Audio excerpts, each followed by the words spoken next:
the Hammer Down Racing Report. And now your hosts, Scott Hammer and Ron Miller. Welcome, race fans, to the Hammer Down Racing Report for Thursday, May 25th, show number 282. Woo. Yeah. Scott Hammer and Ron Miller coming at you live from the coming at you live on Facebook, YouTube, and Twitter from the John Young Racing for First Responders Dave Kemmer studio, located high atop my house. Yeah, I guess. Go with that. Tonight on the show, 5-time Eldora champion Jerry Bowersock will be joining us. I see he's waiting in the green room. Right. We'll get to him momentarily.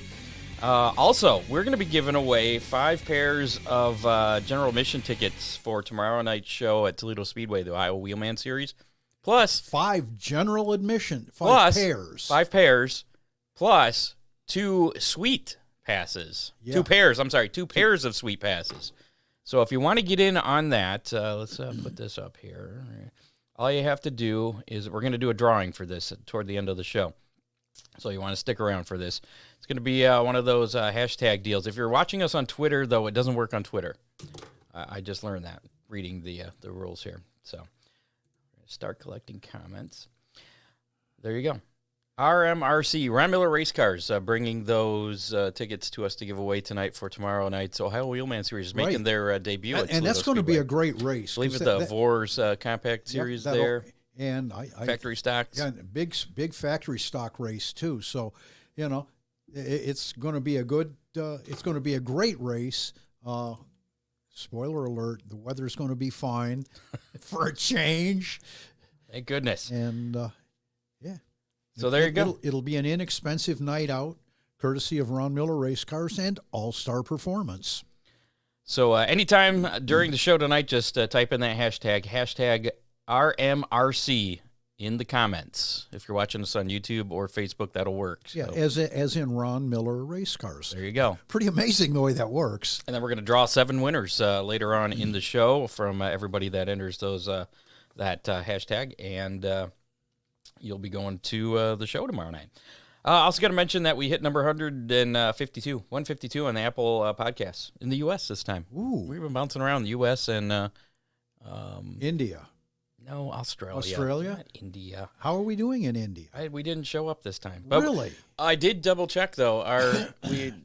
For the last 30 days, the Australian audience has been bigger than the Indian audience. Oh, good. By a lot. So so I think they're beating the real people in Australia are beating the bots in India. So thank you for that. I feel a whole lot better about that. Got to mention sponsors. Speaking of which, let's pop this back up on there. Sponsor back with us again this year, Dominator Race Products. They're back.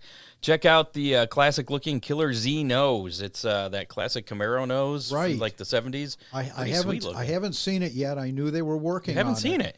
No. DominatorRaceProducts.com. You need to go there and check it out. I know. Pretty sweet. I've been looking. Busy fixing people's oopsies. And people can, I don't know anything about that, but people can order that from Ron Miller Race Cars, other reputable dealers, or you can go direct to DominatorRaceProducts.com or call 419-923-6970 during business hours. We've got a good deal with the shipping department at Dominator Race Products, so if you want to save on the shipping, just if you want to save on the shipping, pick them up at Ron Miller Race Cars. All right. Contact Freeze Frame Photos for all your racing photo needs. From action shots to victory lane, they have some new products, custom magnets, can koozies, and tumblers. They're doing the kids' nights again, giving away 50 free 4x6 photos at Oakshade Raceway for the first 50 kids that get in. And that's every night, right? They got them sponsored throughout the year. And they doubled up this past weekend because of all the cancellations. So 100 kids actually got them this past weekend. But if you want to get some custom shots or anything, any pictures they have, they can put on tumblers, can koozies, magnets. Just give Charlie a call, 419-476-9978, or if you see him at the track, talk to him. Freeze frame photos, special moments frozen in time in Oakshade Raceway, where the fastest meet to race.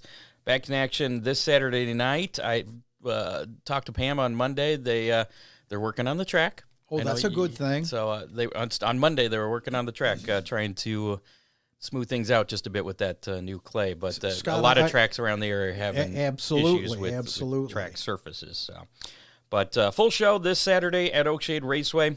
Gates open at 4, racing at 7. You got late models, you got sportsmen, you got the Dominator Super Stocks and the Compacts. OakshadeRaceway.com for more information. Also, shout-outs to Big D's Pizza, DCR Graphics, Rambler Race Cars, Headhunters, Barber Studio, and Salon. How about we bring up Mr. Bowersock here? Yeah. Let's do this. I'm going to take this camera off. We'll bring Jerry. Mr. Bowersock, how's it going? Good. How are you guys? Hey, good, Jerry. Welcome to Hammer. I can barely hear you guys for whatever reason. And you turn up the volume? Are you're using your phone? It's up. Okay. Got earbuds? Yeah, I do. We can hear you just fine, Yeah, Jerry. you sound good on our end. Do you? Let me try that, and we'll see if that works. Maybe.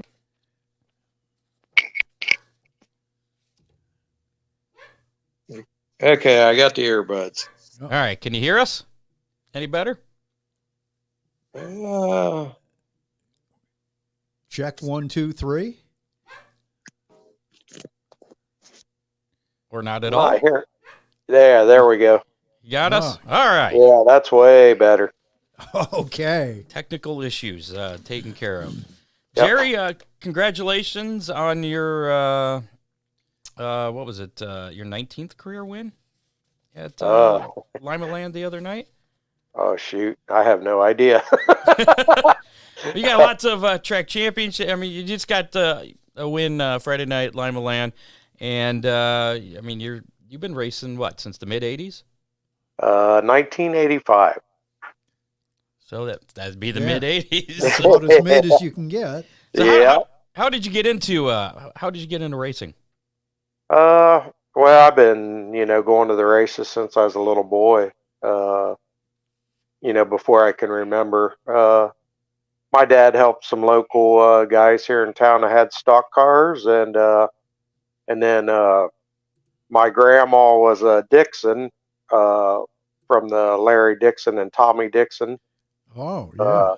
So we used to go watch Larry on the USAC sprint car trail, especially when he was, here at New Bremen, which was only 20 minutes from where we live, and then we'd meet up with him at Eldor, when I was just a little boy, and they would typically practice at New Bremen in the middle of the week before weekend sprint car USAC show at New Bremen. So, we'd get to go over and hang out and sit in the car when I was a young boy. So, that was pretty cool. So I guess you could say that, fed the fuel for me to race eventually.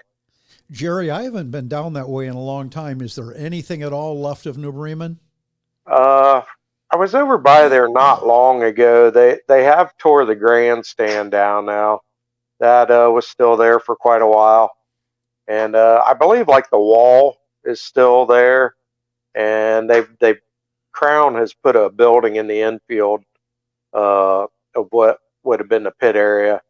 And I think they pretty much, they used to get a lot of people stopping, looking around, and I think they kind of keep people out of there. And well, of course, now there ain't much to see anymore. So, but I was kind of disappointed to see it, get tore down.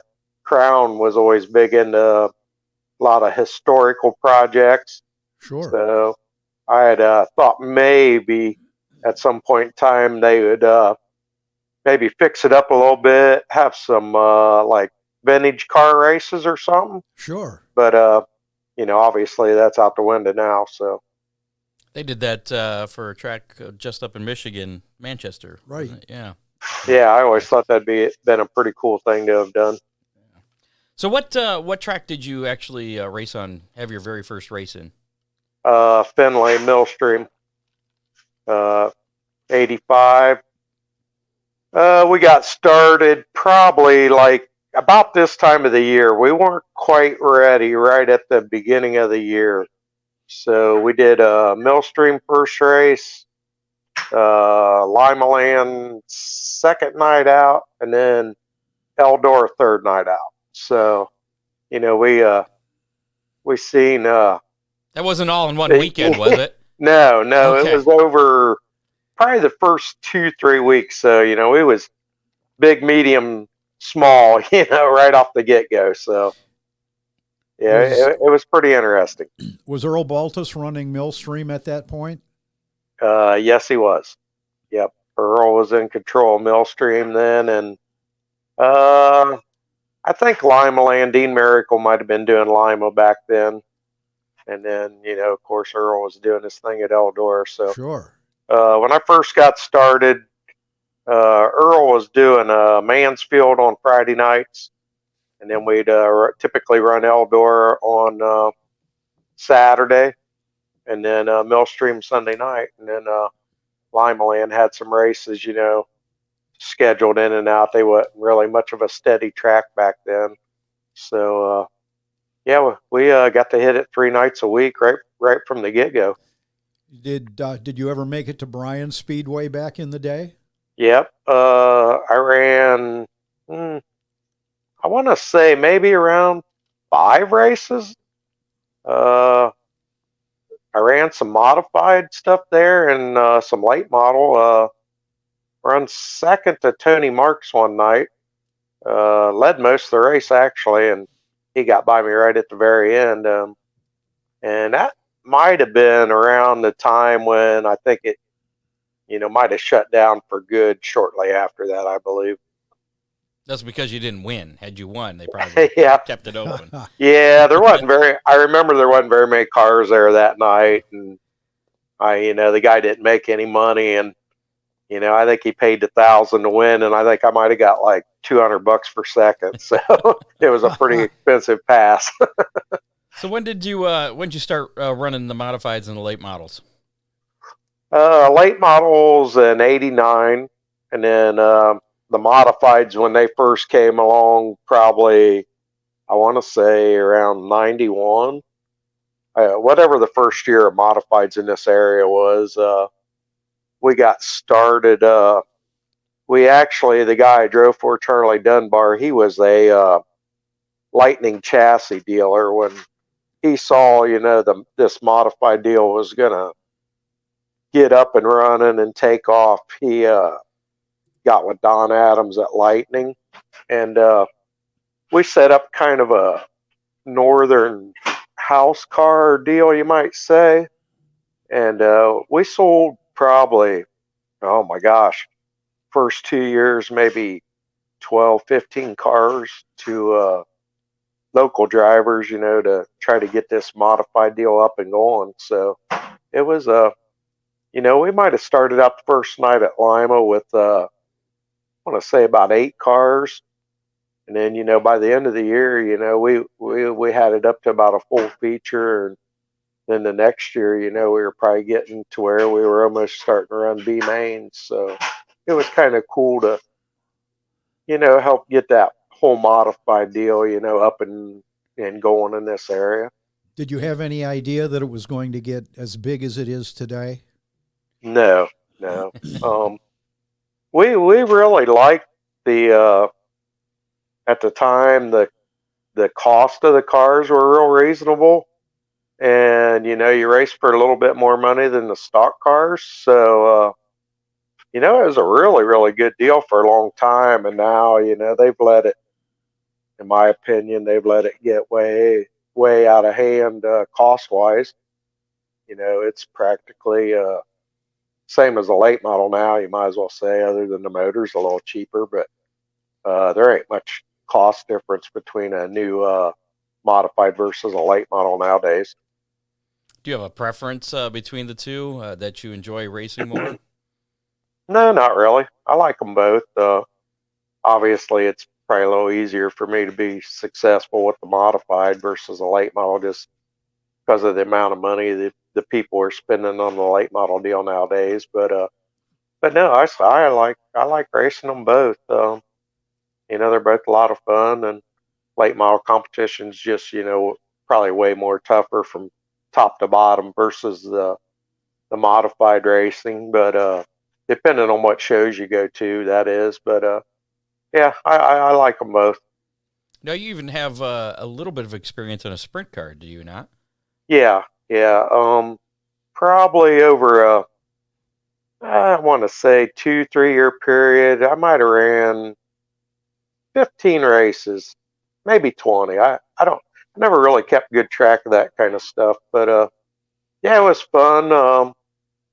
Ran third the very first time we ran it at Millstream, so was pretty happy with that. And then my late model deal with Mike Lawrence on the Sunoco series was going really well at that time.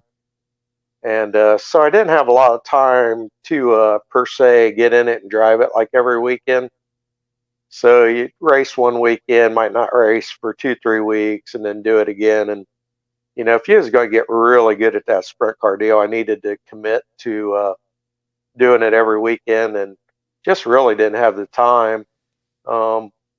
Looking back on it, I wish maybe I would have, because, man, I tell you, I spent a lot of time around them.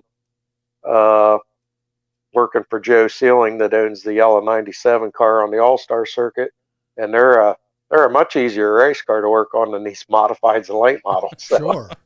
I might have made a mistake as far as that goes.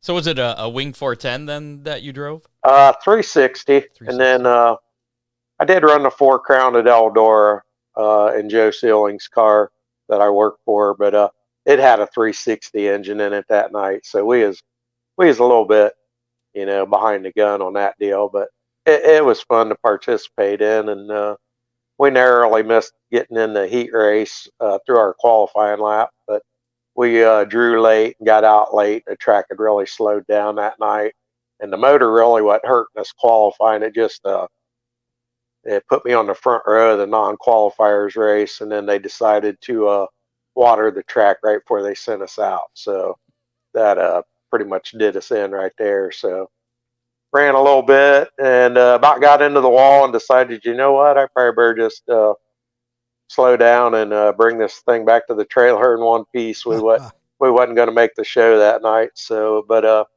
yeah, it was a lot of fun and had fun with the 360 stuff. Ran several races at Eldor and ran top 10s in about every feature actually. So I actually missed half the races that season at Eldor, and still I think we finished 15th in points. So really wasn't too bad. Is there any kind of race car you haven't driven yet that you would like to? No, just a legit 410 wing sprint car would have probably been about the only thing, maybe that I never did. I always thought the big block modifieds were really cool. Yes. Would like to do that sometime maybe, but they don't really race them around here. But I put some feelers out to Roger Slack at Eldora when they were over there a couple times, see if he could hook me up, but that never worked out. But maybe, you never know, maybe someday. How about pavement? Have you run much of that? No. I went to Shady Bull. Oh man, a long time ago in the 90s, I'd say, and tested a modified several laps, and actually got offered to drive it a week or two later, and we had some stuff going on, and I don't know, that track, maybe if I'd have went to a different track, I would have been a little more enthused about it, but Shady Bull was a really little track. I don't even know how they race on that place. But I was afraid man, if I get down here and get to rubbing on somebody or get into somebody, they like to fight down there. And I thought this might not be a good place for me to do this right off the bat. Maybe, if I'd have got to go to Toledo, Winchester, something like that, I would have, been a little more up to do it. But that was really my only asphalt experience was that night there. So you have the nickname the Jedi. What's the story behind that? One night, sitting in line at Attica, stock car feature, I believe, I had fell asleep, and my brother and another guy walked up, and I think my brother had said, I can't believe he's sleeping. And my buddy said, he's just playing Jedi mind tricks. So there you go. I've actually never watched Star Wars, so I'm not really into that stuff, but the nickname's kind of stuck, and kids, they like it, so, I guess it's cool. You have any merchandise, Jedi merchandise? We had some shirts one time that might have had Yoda, I guess he's called on it. And we haven't had no shirts done for a while, and I've had a lot of people on me about it. So I think sometime this year we're going to maybe work at trying to get that accomplished again. So it's been several years, so I should probably get on that here. Jeff Babcock says hello. Hey, I ain't seen Jeff in a long time. Miss racing with him. He's a lot of fun. Who are some of the younger area drivers that you compete against that you think are worth keeping an eye on? In the modified deal, Dylan Woodling, he's Randy's boy, which I raced with his dad. So he's really good.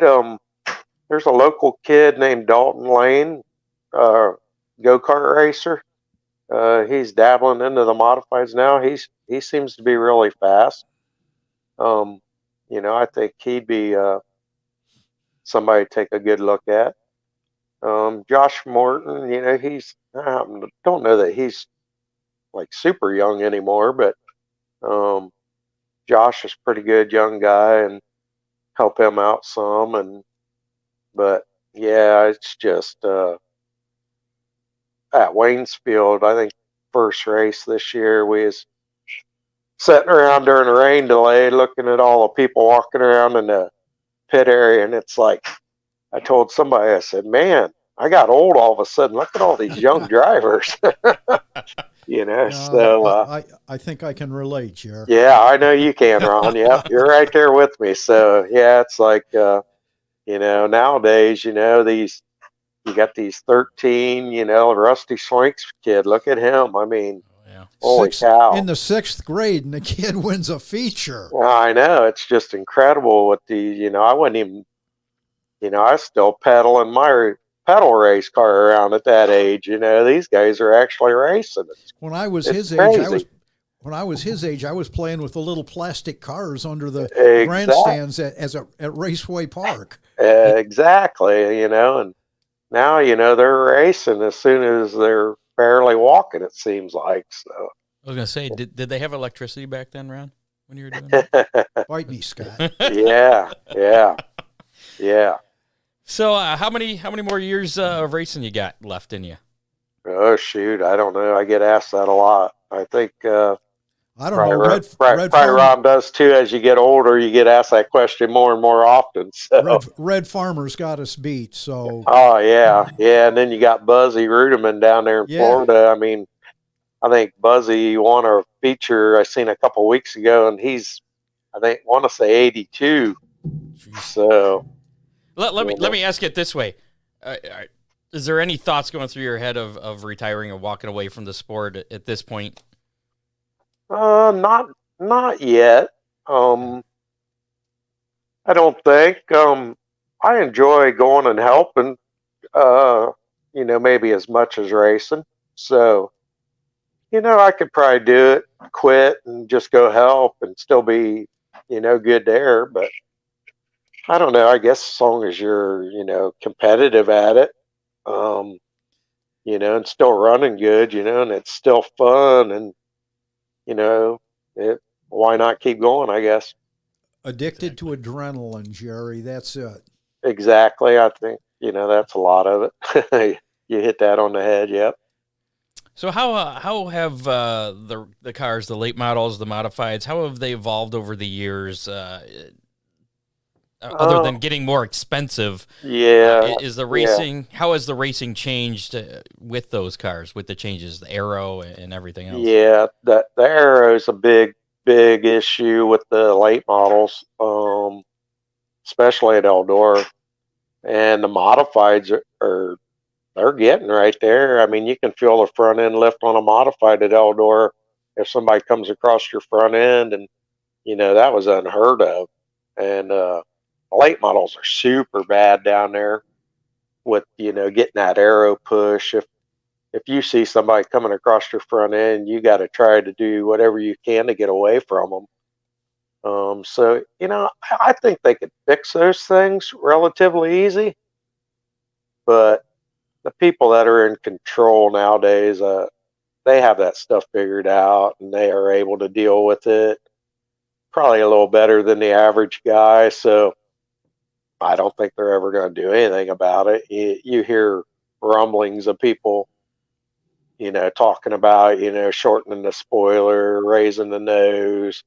And, they could really just do a couple small things like that, and not really change the appearance of the car much at all. And it would probably considerably improve the racing, in my opinion. But, I don't know that anybody cares what I got to say at this point. So, that probably doesn't really matter, I suppose. But, it's just, it's late model racing's high tech. You about got to be an engineer to figure it out, or have somebody with you that's damn smart to figure it out. So, it's just it's tough. It's challenging. I still enjoy trying to figure it out. Not that I do very often anymore, but it's fun to try to figure out how to make these things go fast. But there's just a fine line anymore between being fast and being back of the pack to not making the feature if you go to any kind of a bigger race nowadays. Jerry, you talked about taking the spoilers away from the late models. How did that work out? And you would have a good idea when they took the spoilers away from the modifieds. Yeah, I thought it just freed the car up just a little bit. Now they've put the 3-inch spoiler back on, and I don't know if I tell much of a difference in 3-inch, but and I'm not saying they need to take the spoiler off of a late model, but they could probably cut it down to from 8 inches to 5 inches, and I think you'd see a difference.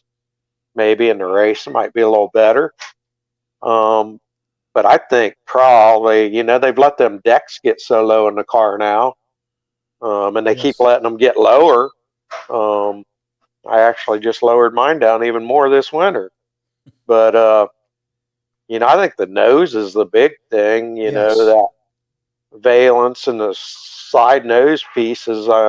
When they first come out with that MD3 nose with the flat lip on the front, that was the beginning of the aero issues.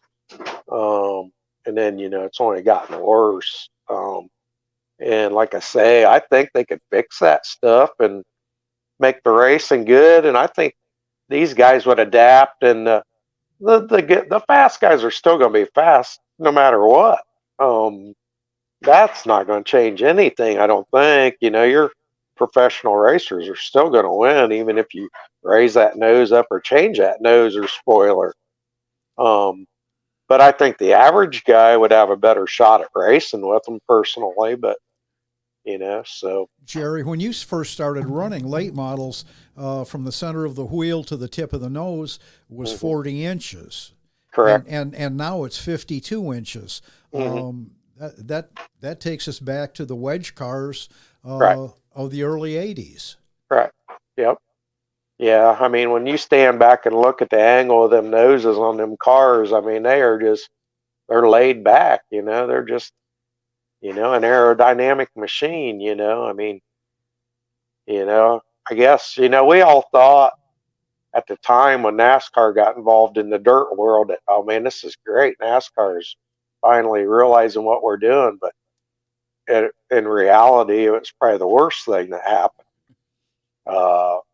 When their people, those people are smart down there, and, they figured the aerodynamics out, and they got involved in the shock suspension, and, there's not a lot of rules in our sport, and those guys were able to figure out a lot of things quickly, and, they've changed the face of dirt late model racing, and, and now, they're involved in the modified game too, and they're changing it just as quickly, and there's probably less inspection on the modified. So, I'm not so sure if you go to a big modified race that there's not more stuff going on the modifieds in the late models. It's probably like way illegal, but what are you going to do about it? I mean, you just try to do what you can and try to race with them. There's just so many smart people involved in racing right now. It's crazy, but it is what it is. Well, not only that, a lot of the tech officials are same age as you and me, and right, they're not going to bend over to look. Exactly. It's just it's just a tough thing, to be in right now, and like I say, I think they could easily get some things under control and maybe try to rein in the cost of some of this stuff a little bit. But every year I think this stuff's going to slow down and people are going to go away and quit coming, and that some shows counts ain't as good as they used to be, but I mean, you still see a lot of cars at a lot of these races, and yes, sir. People ain't slowing down spending money, even though it's gotten really expensive. They just, I think, people that race are, willing to work. And right now, if you're willing to work, you can go find a job and make yourself some pretty good money if you want to show up and do something. So, the racers are forging on, and they're doing what they can to get to the track. So what would you consider the biggest, or a couple of the biggest wins of your career? Probably the UMP Nationals with the modified at Eldora. I can't remember what year it was anymore. 05 maybe. I think there was 186 cars that year. I think it was the highest car count ever for the Nationals. And we started 12th, and actually I think fell back to like 16th at the beginning, and we won by probably half a track. I mean, I drove Don Adams from Lightning Chassis. It was his house car, and man, that day I felt like Scott Bloomquist. It was incredible. I mean, we just we had them covered by a mile, it seemed like. So that was probably the biggest. And me and Don also won the Four Crown Nationals, I think the following year. I believe in 07. So we might have won the Nationals in 06 and then won the Four Crown in 07. And then with Mike Lawrence's car, we won the Johnny Appleseed.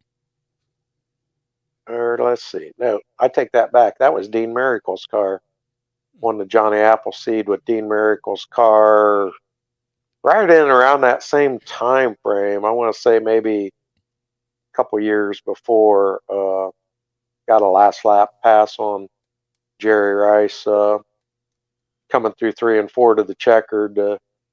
Track rubbered up, and we come up on some lap cars, and I was in the catbird seat. He picked the wrong way to go, and I went the opposite and got him boxed in behind the lap car and managed to pull that race off at Eldora. So, them were 3 big races there, but, we've managed to win.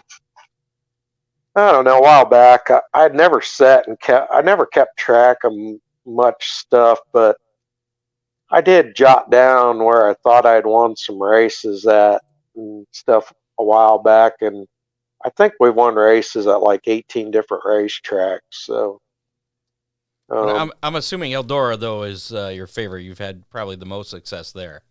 Yeah, we've had a lot of success at Eldora, and you mentioned 19 wins at Limaland. That's the new Limaland.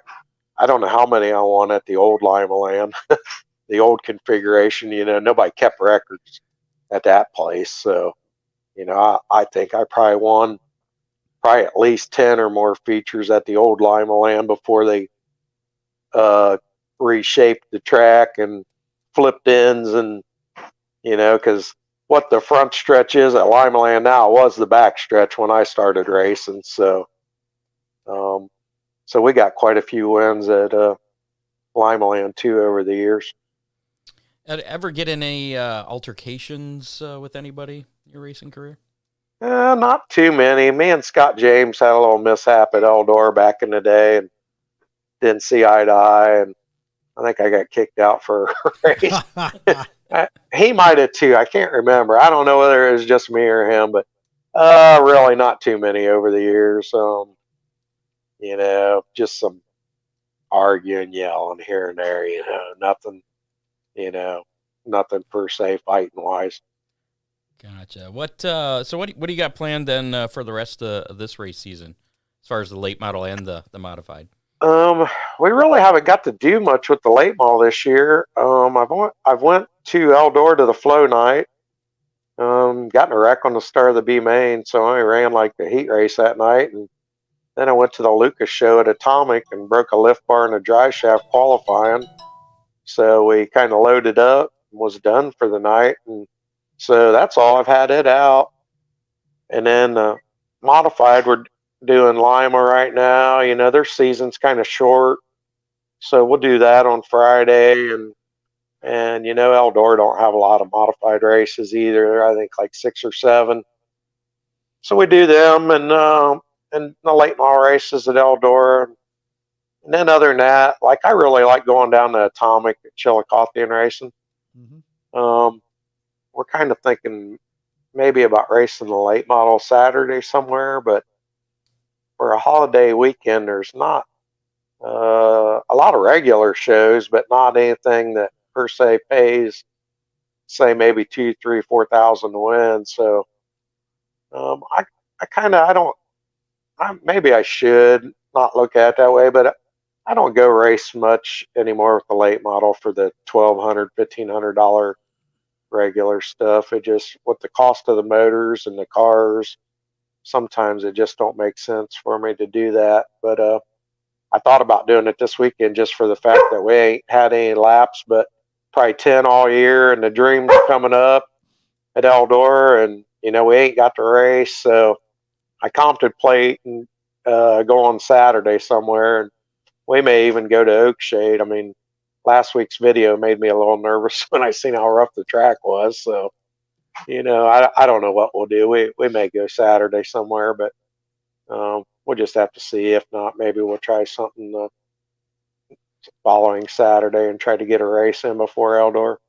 So you've made the field a couple times for the World 100. Have you had any success in the Dream?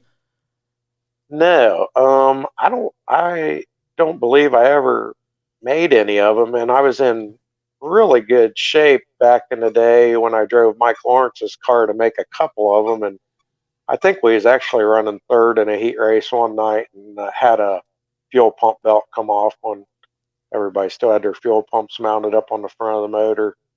We got some dirt up in there and kicked the fuel pump belt off, and so that was pretty disappointing. And yeah, for whatever reason, I've had some solid runs and not been bad there at the Dream, but for whatever reason, I just always seem to do way better at the World's 100. I don't know whether because it was later in the year or what, but we've made, I don't know, 4 or 5 of them, and never really probably ran that good in the feature. But I don't know. I mean, that's tough when you get to the feature. Them guys, I probably never ran a lot of 100-lap races, and you're probably not really sure what to do to the car, and you get a little content. Oh, hell, I made it. I'm just going to go out here and cruise around and see if I can finish this thing.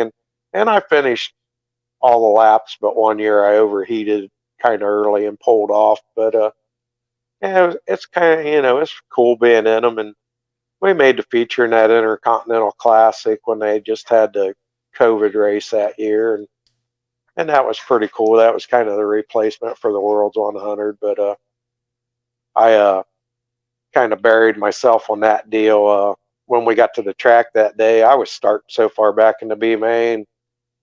My wife asked if I was going to go get tires, and I said, nah, not starting that far back. That's kind of a waste of money. And then, we made the show and we didn't have any new tires for the feature, so we just went back out on what we had, and we got lapped kind of quick in the race. And I think we wouldn't have got lapped if we'd have been on new tires. And then after we was a lap down, we was still keeping pace with them, but me and Frank Heckeness was the only two guys lapped, and so me and him were just racing one another. We weren't racing anybody else, and it's kind of frustrating knowing that we was probably fast enough to pass some of them guys, but there really wasn't a point because they were on a different lap from me. So, but yeah, it's been fun to add a little success, with the World's 100. So, you want to give a shout out to some of your sponsors that help you get out and enjoy this racing? Yeah, definitely. Best Performance. They've been really good to me since we've had a relationship for quite a few years now, and they probably don't need to really fool around with me with what they got going on with Tyler, but they still do. So, and then my buddy Clint Jameson from North Star Drilling, me and him were partners on the motor. He's a big help, and then we got besides them two, they're probably my main guys, and then I got Todd Book from TB Tile and Frenchtown Trailer Sales, and Nick Catahenry, he owns the Howard Johnson Hotel in Lima. He used to race. He helps me out, and Burke Petroleum, and Minster, they supply us with some oil and stuff. And then Keith Berner from Act Force, Keith does all my shock stuff, and where I work at, I build all the spring smasher frames for him. So me and Keith, we've had a really good relationship for a long, long time. So, he kind of keeps me in the loop of new technology and helps me with my shocks and springs as much as what he can. So, much appreciative to him. And then, Clements Automotive builds our engine, and Mike Dargy still helps us out if we need a hand. And we've had a lot of his motors over the years, and Karsten at KB Carburetors, he's been good to me. So we've raced a long time and made a lot of good relationships that's really helped out over the years. Got a lot of sponsors. So this weekend, tomorrow night, Friday night, you'll be at Limaland? Yep, Limaland Friday, and Waynesfield Sunday for sure. And then Saturday, we're just going to have to see. Like I said, we might get the late model out Saturday and try to do something. And then we even maybe kicked around Lawrenceburg Monday with the modified, but we'll just have to see how Friday and Sunday go first. So makes sense. Well, if you get up to Oakshade on Saturday, we'll definitely come over and say hi to you. Yep. Yeah, we'll see. I mean, it's a possibility at this point. Let's put it that way. So we'll just have to see what happens. All right, Jerry Bowersock, it's been a pleasure. All right. Thank you for having me on. Good talking with you, Jerry. Yep. You too, Ron. Thank you. Bye. Bye. Bye. There you go. Jerry Bowersock. Yeah. Got a lot of success under his belt. And he wears it well. Definitely, yeah. Very well spoken. That was, yeah. I like Jerry. Don't forget, type in hashtag RMC. RMRC. Yeah, I got that wrong. RMRC. There it is. As in Ron Miller Race Cars. There you go. Scott. Hashtag RMRC in the comments for a chance to win a pair of tickets to tomorrow night's Ohio Wheelman Series at Toledo Speedway. And a couple of our winners will get suite passes. Scott, we'll definitely give away All-Star. the suite passes tonight, but what do you think? Maybe tomorrow up until noon, we hold a couple of grandstand passes back. A lot of our listeners listen on Friday mornings. I'll be working tomorrow, so I don't know how you're going to get the winner. I'll be a little busy. If you want to handle that, we can. It's a show meeting going on right now. All right. We'll figure that out. All right. For now, though, we'll be giving away a bunch of. We'll draw for some winners here in just a little bit at the end of the show. We have some action from this past weekend, actually quite a bit. Finally, some decent weather for the most part. I know things got a little hairy on Friday, unfortunately, but let's check out our racing roundup. Racing Roundup. Raceway Park, Friday night. It's the World of Outlaws. They pushed out the 305 so they could get that show in. Donnie Schatz picking up the win there. And they got the show in. It was a fun race to watch. Limaland on Friday as well. Of course, Jerry Bowersock picking up the win in the modified feature, and that was the only one they got in. The rest of it, the rest of the show was rained out again for the second week in a row. They got one feature in, and then the rest of the show gets rained out. They're going to make that up at a later date. Saturday night in the Arca Menards East return to Flat Rock Speedway. It was William Sawalik picking up the win there. Jeremy Vanderhoof had a good night. He won the Street Stock A main and then won again in the Figure 8 feature. That is a good night. That is a pretty good night, yeah. And Robert Stewart picked up the win in the Street Stock B main there at Flat Rock. Also, Saturday night, Oakshade Raceway, Rusty Schlenk picking up the opening night win in the late models. And son Carter Schlenk picking up the win in the very next feature, the Sportsman feature. So a very good night to be a Schlenk at Oakshade on Saturday. Adam Noonan picked up the Dominator Superstock feature win. Corey Gum picked up the Compact feature win. And I didn't put the B mains on here. I don't know. I'm terrible. No, it was Eli Colodi won the Compact B main. And I even told Scott Warner that we talk about Grayson, who picked Grayson Warner picked up his very first feature win. Yeah, congratulations Dominator to them. Street Stock B main. Exciting night. Cap Henry picked up the Attica Fremont Championship Series 410 feature win on Saturday at Fremont. Dustin Stroop, the 305 feature winner there, and Dave Gumby Jr., new dad, picking up the who's that? Dirt Truck feature win. Yeah. Congratulations, Grandpa. Yeah. Sandusky Speedway in action. Brian, that's great, Grandpa, to Devin. To Gumby's son. Devin Michael Gumby. Devin Michael easy for Gumby. You to say. Just call him Gumby. There you go. That's it. Little G. Brian McCoy picked up the win Saturday at Sandusky Speedway in the Renegades. Jaden Stanfield was the winner in the beginner stocks. Trent Aslaskin picked up the pure stock feature win. And Sean Warner, the winner in the All-American Iron feature. So finally some different names getting feature wins there at Sandusky Speedway. Butler Motor Speedway, Justin Clark picked up the 410 sprint win. Robbie Henderson won in the modifieds. Cody Connor was the street stock winner.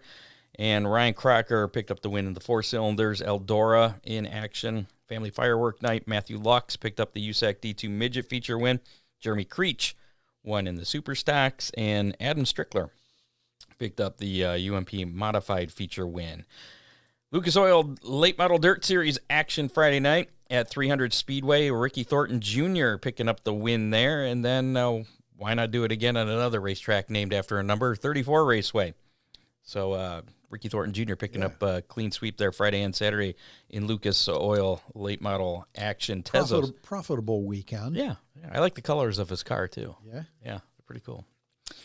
Tesla's All-Star Circuit of Champions Sprint Car Series action Friday night at Outlaw Speedway. Zeb Wise picked up his first All-Star Circuit of Champion win of the season. Saturday, action at Fonda Speedway was canceled due to rain. Sunday, though, did happen at Weed Sport Speedway. Corey Eliason picking up the win there. And then some action in the World of Outlaw NOS Energy Drink Sprint Car Series. Saturday at Sharon Speedway after running Attica Friday night. Donnie Schatz picking up another win. So Donnie Schatz having a good weekend in World of Outlaw competition. Case Construction Late Model Series, the World of Outlaw Case Construction Late Model Series, Friday night, Marion Center Raceway. Ryan Gustin picking up the win there. Rain canceled Port Royal on Saturday. And Tuesday night, Nick Hoffman picking up his very first World of Outlaw feature win at State Line Speedway. And Dean Henry was very excited about that. That was a good win for that team. Yes. Right there. Congratulations. NASCAR action this past weekend. I did not get to watch any of the North Wilkesboro stuff, so I think maybe I saw the beginning of something. Yeah. I went to the hockey game. I've been doing some walleye stuff. Last night's walleye game. How was that, Scott? That was pretty awesome. Coming back from, 4-2 or 4-1? Yeah. Winning 5-4. I thought, that was a good game. Anyway. What are you doing tomorrow night, Scott? I'll probably be working on my car so I can go racing on Saturday with the game on in the background. I see. Truck action, NASCAR Truck Series, Saturday. Kyle Larson picking up the win in the Tyson 200 at North Wilkesboro Speedway. And then he repeated in the Cup Series All-Star race on Sunday night. And quite convincingly. Was it convincing? I didn't even see that. So. Like 3 seconds. That is your racing roundup for last weekend. Before we get to some racing news, and we're going to be giving away some pizza. Ooh, yeah. Big D's pizza coming up for how many? And again, it's still time to get entered to win those tickets for Toledo Speedway tomorrow night. If you haven't done so yet, all you got to do is just do it once. Hashtag RMRC in the comments of our YouTube or Facebook, whichever works for you. And you will be entered in our drawing here that we're going to do in just a couple minutes. Big D's Pizza. Speaking of Big D's in Clyde, give them a call, 419-547-1444. Order online at orderbigdspizza.com. They have the Sunday special, Facebook special, I think they call it, three-topping large pizza for just $9.99. It'd be great if it was 3 larges for $9.99. Yeah. I don't think Dean would probably go out of business if he had that. 3-topping large pizza for just $9.99 on Sundays. That's Big D's in Clyde, big on taste, not on price. I know John went there the other day, but they were having an internet problem. He was going to bring us back some pizza. I was pretty disappointed. Yeah, I was disappointed, too. DCR Graphics. Give Dale a call, 419-308-9523 if you need a full wrap, just starting at $350 for those. You want something a little cheaper, you just need some numbers, stickers, decals of any kind, he can do them. And he's also the official Hammer Down Racing Report window sticker supplier. $5 for one of those. So if you want one of those for your car, I got to get one. So if Dale, if you're listening, I put me down for one. And yeah, me too. Okay. And he'll mail it to you for $5, or you can meet him out at the track at Oakshade on Saturday night and get it from him there. DCR Graphics, locally owned and operated. Call or text Dale again at 419-308-9523. Check him out at Facebook, facebook.com/DCR Graphics. And, of course, Ron Miller Race Cars in Lambertville, Michigan, 734-856-7223. Race cars, parts, safety equipment, fixing broken cars. Fixing oopsies. Yeah. So he does all that stuff and even gives away tickets, thanks to All-Star for helping with that, giving away tickets to tomorrow night's first ever Ohio Wheelman race at Toledo Speedway. Race. It really I'm is, kind of Scott. upset. I actually would like to go to that if I wasn't planning on trying to get my car ready for Saturday. I've got to call Scott Schultz tomorrow. I want to promote a couple of pit passes for that. So, yeah, Ron Miller Race Cars. He does all that cool stuff. One more thing to get to here before we do our Big D's, how many, and then we'll also draw. No, we'll wait for the drawing just a little bit longer here. So there's still time to get in on that. Hashtag RMRC in the comments. What was I doing? Oh, news. Latest racing news. Lead the field of the green flag in the Indianapolis 500 after the young Spaniard put together the fastest 4-lap pole run in the history of the Indianapolis 500 qualifying on Sunday, edging out Renus VK and Felix Rosenquist to give Chip Ganassi Racing its 3rd consecutive pole, the greatest spectacle in racing. You know, I normally watch a lot of that qualifying, and it just didn't work out. So. I didn't even know it was on. Yeah. The first month of May incident at the Brickyard happened during practice this past Monday afternoon. Catherine Legg got into Stephen Wilson, and the two drivers crashed hard into the turn 2 wall. Legg climbed from her car under her own power, but Wilson was placed on a stretcher and loaded into an ambulance.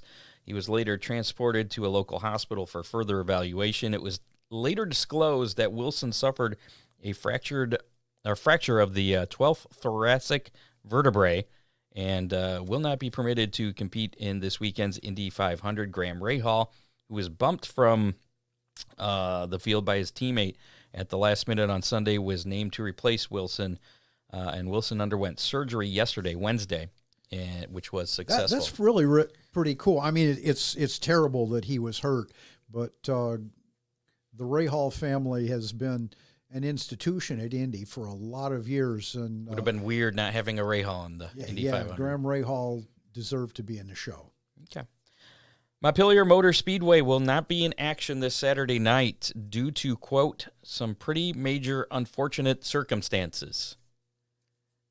That's kind of non-specific. Yeah, I had one of our reporters digging into that. I've not heard back from yet. Really? So I don't know what the story is behind that, but if you were planning on going to Montpelier this weekend, go somewhere else. They will not be in action. They should be in action the following Saturday, though. It didn't sound like it was a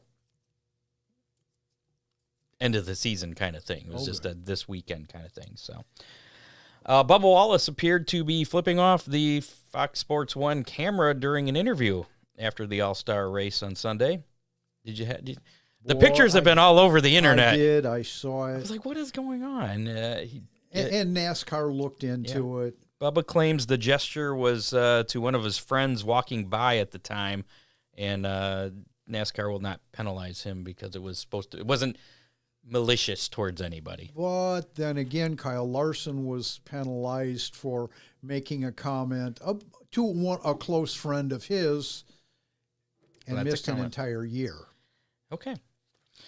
An incident between Landon Huffman and Annabeth Barnes Crum at Hickory Motor Speedway ended up with destroyed race cars and an arrest. Did you see any of this? I didn't. This was crazy. I was just watching the video. I didn't have time to do all the prep here, but we're going to try and play the video here.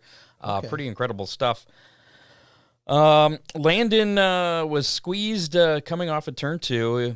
And then put the bumper on Annabeth in turn 4, kind of bumping her up. It didn't wreck her, and scooted by to the inside. She tried to come back down across the rear end, missed, may have gotten a piece of him, and kind of wrecked herself. And then all hell broke loose after that. Would you like to see the video?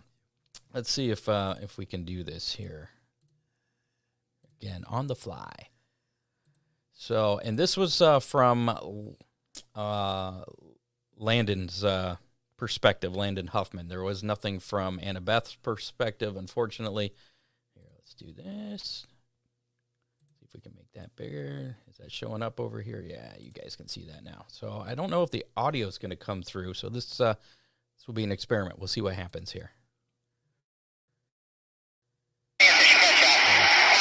Does not appear the audio is come through. So as you saw, we were outside of the 12 there, and she squeezed us up into the fence down the backstretch. So now we're going to go down here into 3, and I'm going to lay the bumper to her just a little. Right in the middle of the screen. I'm going to cut the audio way down here so you guys can listen to my dad and my spotter and listen to when he is talking and when he stops talking right here. I got squeezed in the wall coming off it.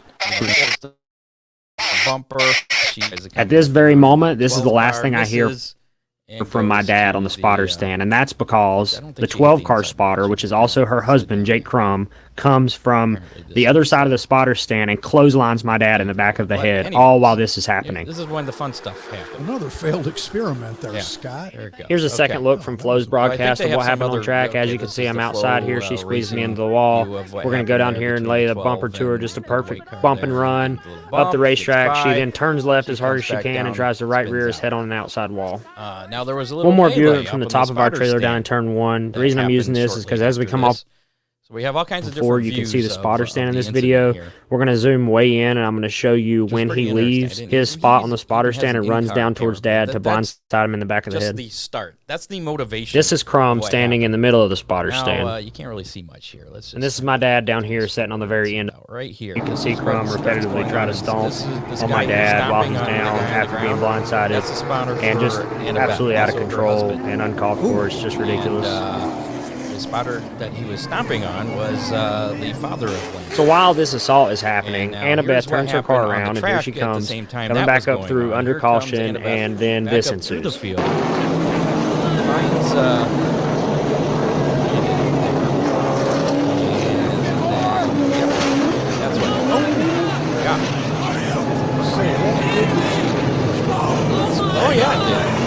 done, and somehow they didn't check that out. So she ran over his right. So we have a long, lengthy red flag. Dad's all beat up and bloody. Yeah, he elects to stay in the spotter stand after they escorted Jake out and finished the race. We decided a pretty big dude too. Well, he yeah.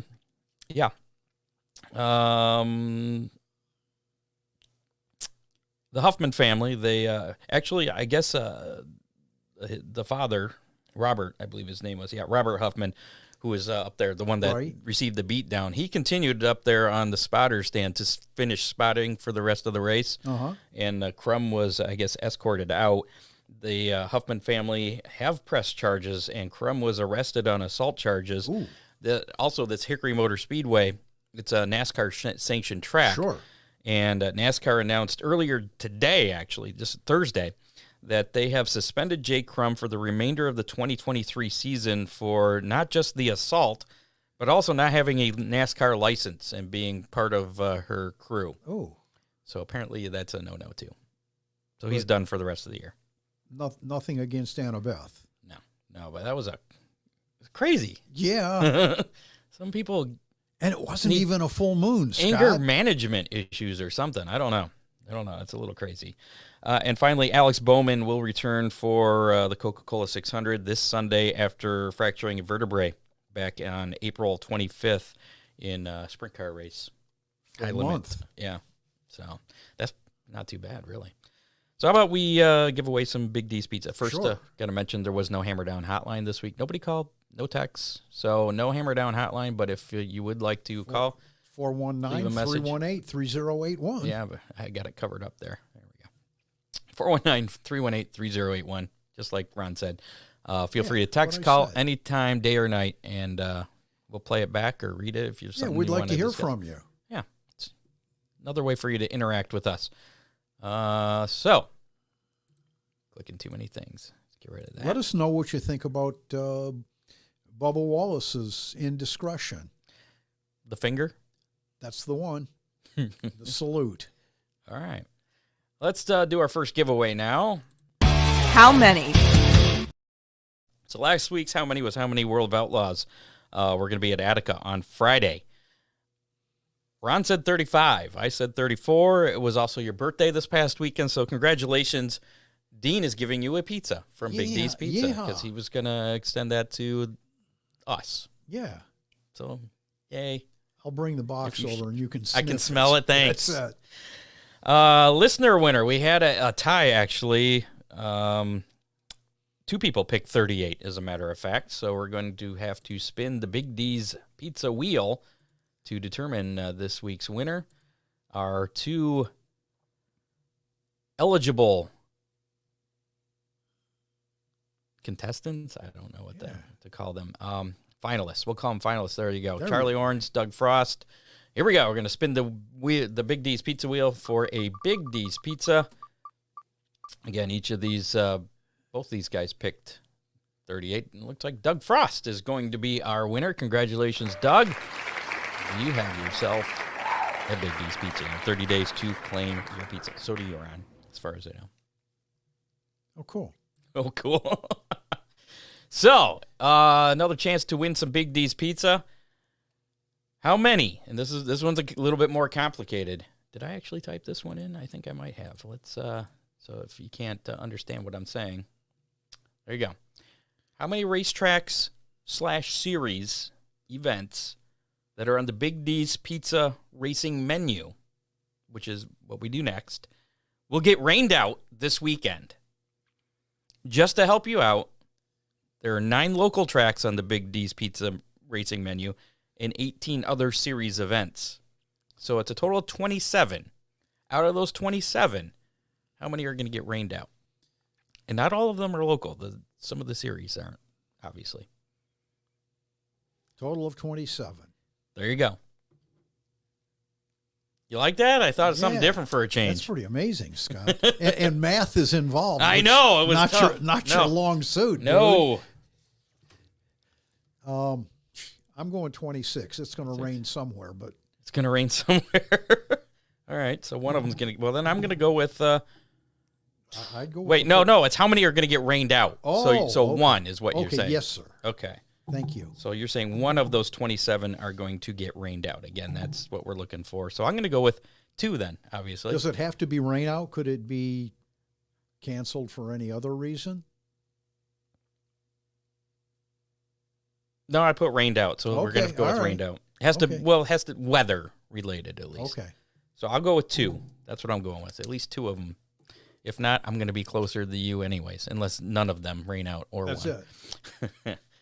So there you go. Get your guess in on the comments of our Facebook Live or YouTube Live, and if you're listening to us on the podcast, you can still get in on this. I guess we probably should wrap up entries tomorrow night, Friday night, about 5 o'clock. Yeah. Friday, 5 o'clock. So if you're listening to us on Friday morning, whatever, you can just hit up our Facebook page, find the video from Thursday night, and put your guess in the comments, and you're entered. Whoever's closest will win a Big D's pizza. Would this be a good time to do the weekend weather pit stop? We'll do that afterwards. We don't want to give anybody an advantage, so I haven't looked. What are people typing in here? Let's see. Rick is thinking a lot of tracks are going to get rained out there. So is Jacob. Jacob is 11 of the 27 events. So, all right. Without further ado, here are those events that are coming up this weekend. Let's get this off of here. And, check out our Big D's. This weekend's Big D's Pizza Racing Menu. That. That. And again, don't forget, time running out. If you haven't done so yet, hashtag RMRC in the comments to get entered to win those Toledo Speedway tickets. We're going to give those away right after the weekend weather pit stop, which is coming up right after we go through our Big D's Pizza Racing Menu. And these are not cheapies either. These are either grandstand or there's two sets of suite tickets. Yes. So Toledo Speedway tomorrow night. This is what we're giving away tickets for. It's Scout/Kids Night. The Ohio Wheelman Super Series will be making their debut at Toledo Speedway.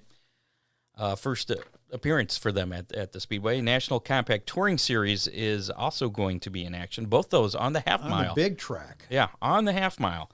Factory Stocks also in action. Gates open at 5, racing at 7. And general admission is $15 if you don't win those tickets from us here tonight. And you don't have to pick up the tickets. They'll be at will call. Right. So you just go to the ticket booth. Go to the Speedway, go to the ticket booth, say, Ron Miller Race Cars sent me. And make sure you show your ID. And they'll have a little envelope with your name on it. So that's how you get those tickets. Limaland in action tomorrow night as well. It's Memorial Cup night. NRA 360 Sprints in action. The UMP Modifieds. Jerry Bowersock will be there. And the Thunder Stocks in action. Gates open at 5, racing at 7:30. General admission $15 there at Limaland. Attica Raceway Park. It's Steinley Chevrolet Buick of Clyde, Norwalk Concrete, True Alpha Wealth Management night. Should have took a bigger breath there. Yeah. 410 Sprints, UMP late models, and 305 Sprints in action. Gates open at 5, racing at 7:45. $20 for general admission tickets there at Attica on Friday. Saturday. You got 4 events to choose from here locally. Flat Rock, it's the DTS Drivetrain Specialist Joy Fair Memorial 100, featuring the Outlaw Super Late Models, Midwest Modified Tour, and the Figure 8s in action. Gates open at, I think it's 4, maybe 5. I'm not sure the exact time on that. But racing will start at 7 o'clock at Flat Rock on Saturday night. $25 for general admission tickets, and there's a rain date of Sunday, which you won't need if they happen to get rained out on Saturday, which isn't going to happen. 2 o'clock on Sunday, should it happen. Right. Oakshade Raceway in action. Full show, late model sportsman, Dominator, Superstocks, Compacts. Gates open at 4, racing at 7. $14 general admission tickets at Oakshade.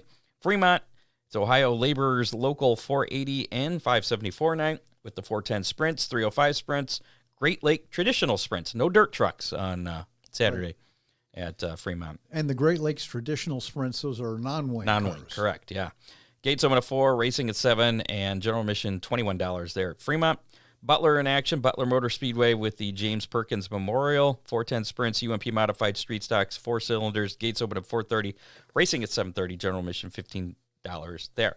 And it's Memorial Day weekend, so we got action on Sunday. Sunday. Sandusky Speedway. in action with the Ohio Wheelman Modifieds. It's a Sunday show at Sandusky Speedway. CRS Super Trucks in action, as well as the Renegades and Beginner Stocks. Gates open at 4, racing at 7.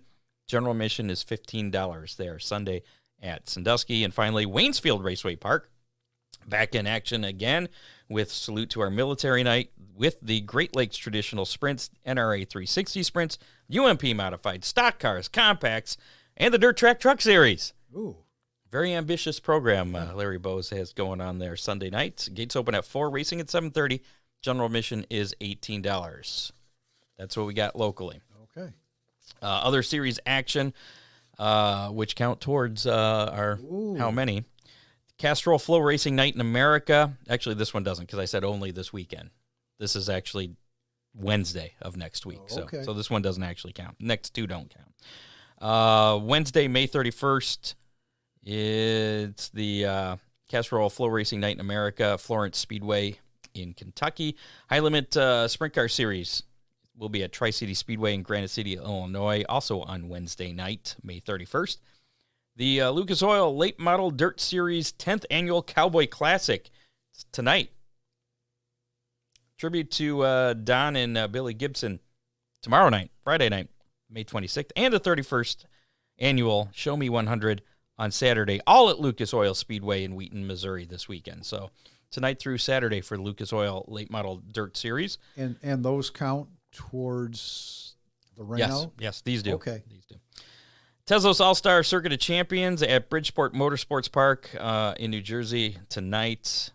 And then Williams Grove Speedway on Friday, May 26th. Port Royal on Saturday and Sunday, May 27th and the 28th for the Tezos All-Star Circuit of Champions. So that's a 4-day weekend. And that one counts as 2. Counts as 4. Right. I counted the Thursday stuff as this weekend. Yeah. World of Outlaw Case Construction Late Model Series Battle at the Border at Sharon Speedway. That's Thursday through Saturday. So tonight through Saturday night. World of Outlaw NASA Energy Drink Sprint Car Series will be at Atomic Speedway in Waverly on Friday and Saturday. Memorial Day Spectacular will take place at Lawrenceburg in Indiana on Monday, May 29th for the World of Outlaw Sprint Car Series. Arca Menard Series in action. General Tire 150 at Charlotte Motor Speedway on Friday. That'll be at 6 o'clock on FS1. NASCAR Craftsman Truck Series will be competing in the North Carolina Education Lottery 200 at Charlotte Motor Speedway on Friday at 8:30, also on FS1. So 2 races tomorrow night on FS1. The Xfinity Series competing in the Alsco Uniforms 300 at Charlotte Motor Speedway Saturday afternoon at 1 o'clock on FS1. Cup Series action, the Coca-Cola 600 Charlotte Motor Speedway Sunday night, starting at 6 o'clock on Fox. And finally, last one, the NTT IndyCar Series. Can you guess what they're competing in? Indy. The 107th running of the Indianapolis 500 at Indianapolis Motor Speedway. 11 a.m. on NBC. I believe that's just race coverage starting. Right. But the race does start pretty early. So that's your weekend.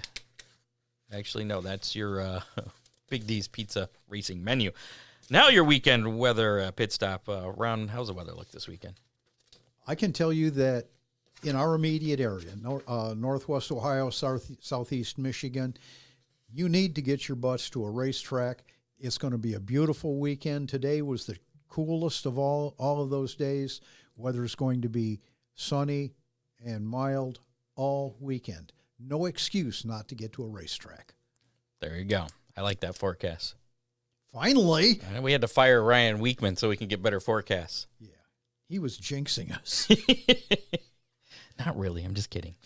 Last chance to get in on that drawing for tickets to tomorrow night's action at Toledo Speedway with the Ohio Wheelman Series and National Compact Touring Series and Factory Stocks. Hashtag RMRC. Put it in the comments right now. Hashtag RMRC. We're going to do that drawing. How about that? We'll give them about 1 minute. Well, as much time for me to... and your chances of winning look pretty good. We have, looks like only 10 entries. Ooh. And we have 7 pairs of tickets or suite tickets to give away. Right. So right now your chances of winning are better than not winning. So if you and if you're listening to us tomorrow morning on Friday morning, shame on you. You missed your good chance. One reason to listen to the live deal. Other than the fact that you can't fast forward through us, so that's probably a benefit that outweighs the bad. So yeah, let's get this winner thing here, which is this one. Put that up there. So there we go. Hashtag RMRC. Should we do the sweet tickets first, or should we do the general admission? Let's save the best for last. Okay. So we'll whittle the field down. Yeah. So if you don't win right away, you may get these. Again, these tickets will be at will call tomorrow night at Toledo Speedway, so you don't even have to go anywhere to pick these up other than the ticket window at Toledo Speedway. But you're going to be there anyway, so it's not really out of your way. So here we go. Let's draw for our first winner. Here we go. Where it stops.